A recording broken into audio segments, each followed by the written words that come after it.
अमरावती कठोरा येथील वाहत्या रोडमध्ये अज्ञात टाटा एस गाडीतील व्यक्तीने मंगळवारी दुपारी 2 वाजताच्या सुमारास रुई या वन्य प्राण्याला जबर धडक देऊन गंभीर जखमी केले आहे। चांदूर बाजार येथून येत असलेल्या सागर मोहोड आणि विशाल बंड या व्यक्तीला दिसताच गाडीवाला तेथून पळ घेऊन पसार झाला। चांदूर बाजार येथील रहिवासी सागर आणि विशाल यांना अपघात दिसताच तात्काळ त्यांनी धाव घेतला। वन्य प्राणी रुई ही तडपत्या अवस्थेत दिसताच नागरिक आणि तिथे असलेल्या स्कूलमधील विद्यार्थ्यांमध्ये भीतीचे वातावरण झाले। पण चांदूर बाजार येथील तरुण यांनी आपल्या जीवाची पर्वा न करता रोडवर पडलेल्या रुईला बाजूने करून त्याला पाणी पाजून अमरावती येथील फॉरेस्ट अधिकारी यांना फोन करण्यात आले। मात्र फोनवरून सुद्धा फॉरेस्ट अधिकारी तिथे उपस्थित झाले नाही। रुई या वन्य प्राण्याने आपला जीव सोडून दिला। जीव गेल्यानंतर फॉरेस्ट अधिकारी तेथे उपस्थित झाले। फॉरेस्ट अधिकारी यांना दिसताच तेथील नागरिकांनी संतप्त होऊन संताप व्यक्त केला आहे। गेल्या 1.5 तासांपासून फोन करून सुद्धा फॉरेस्ट अधिकारी जीव गेल्यावर येतात, मग हे अधिकारी कोणत्या कामाचे जर हे प्राण्यांना जीवनदान देऊ शकत नाही, असे संतप्त मनोगत त्यांनी मांडले।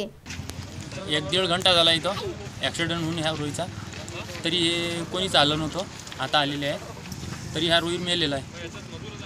आलं होतं 1-1.5 घंट्याच्या अगोदरच फोन केला होता।